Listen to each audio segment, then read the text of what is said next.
आजचा हा व्हिडिओ खूप महत्त्वाचा आहे. व्हिडिओ लास्ट पर्यंत बघा. पुस्तक माझी आत्मकथा. लेखक डॉक्टर बाबासाहेब आंबेडकर.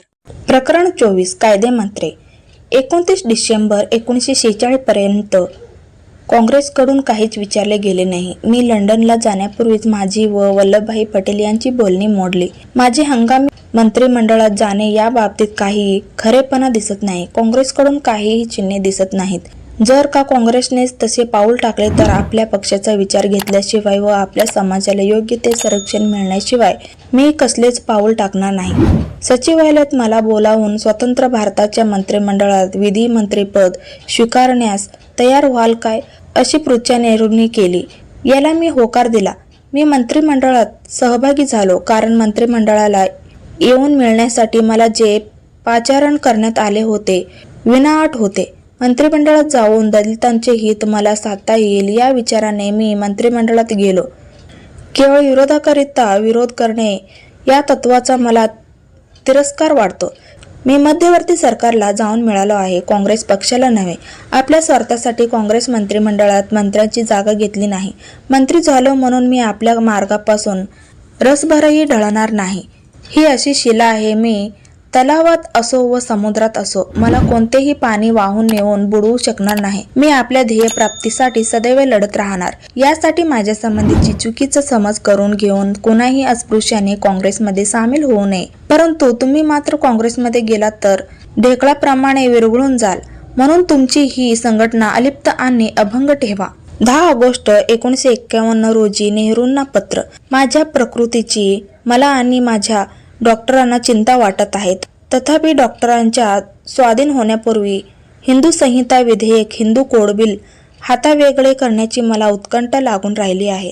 तरी आपण या विधेयकाला अग्रक्रम देऊन 16 ऑगस्ट रोजी ते विधेयक लोकसभेपुढे विचारासाठी ठेवावे, म्हणजे सप्टेंबरपर्यंत यावरील चर्चा पूर्ण होतील. मी या विधेयकाला किती महत्त्व देतो आणि ते विधेयक लोकसभेने संमत करावे म्हणून त्यासाठी वाटेल तितके शारीरिक कष्ट करण्यास मी कसा तयार आहे हे पंतप्रधानांना माहीत आहे. लोकसभेत 17/9/51 रोजी राजीनामा. आपल्या जागेचा राजीनामा द्यावा असा विचार मी अनेक दिवस करीत आहे. परंतु लोकसभेचे हे शेवटचे अधिवेशन संपण्यापूर्वी हिंदू संहिता विधेयक आपण प्रत्यक्षात आणू या एकाच आशेमुळे माझा तो भेद मी कृतीत आणला नाही. मी त्या विधेयकांचे भाग पाडण्यासही मान्यता दिली आणि त्याची मर्यादा विवाह आणि काडीमोड या विभागापर्यंत आणून ठेवले. असे करण्यात मला खुली आशा वाटत होती की आपल्या परिश्रमापैकी निदान एवढ्या तरी कष्टाची चीज होईल. परंतु विधेयकाच्या त्याही भागाचा शोचनीय असा अंत करण्यात आला. तुमच्या मंत्रिमंडळाचा मंत्री म्हणून राहण्यात आता मला काहीच स्वारस्य वाटत नाही.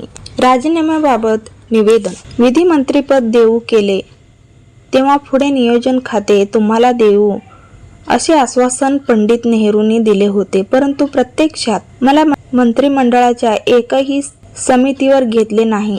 हा त्यातला पहिला मुद्दा. सरकार दलित वर्गाच्या बाबतीत उदासीन होते, हा दुसरा मतभेद.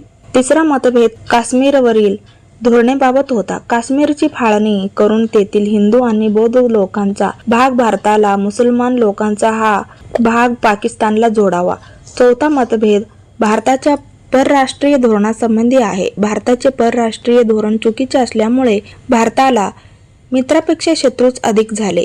त्या चुकीच्या धोरणामुळे भारताला 350 कोटी उत्पन्नापैकी 108 कोटी एवढा अवाढव्य खर्च सैन्यावर करावा लागला होता. कारण आणीबाणीच्या प्रसंगी मदत करील असा एकही मित्र भारताला नव्हता. आणि मतभेदाचा 5वा मुद्दा म्हणजे हिंदू संहिता विधेयक. नेहरू जरी प्रामाणिक होते तरी हिंदू संहिता विधेयक नेटाने शेवटास नेण्यासाठी त्याने जितका निर्धार कळकळ दाखवायला पाहिजे होती तितकी दाखवली नाही. एकूण मी आजारी माणूस म्हणून मंत्रिमंडळातून बाहेर पडलो नाही, तर निराश मनुष्य म्हणून मी बाहेर पडलो. कारण आजारपणाच्या सबबीवर कर्तव्याचा त्याग करणारा माणूस मी नाही. व्हिडिओ आवडला तर लाईक आणि शेअर नक्की करा. चॅनलवर नवीन असाल तर चॅनलला सबस्क्राईब करून ठेवा. चला तर मग भेटूयात नेक्स्ट व्हिडिओमध्ये. Bye, take care.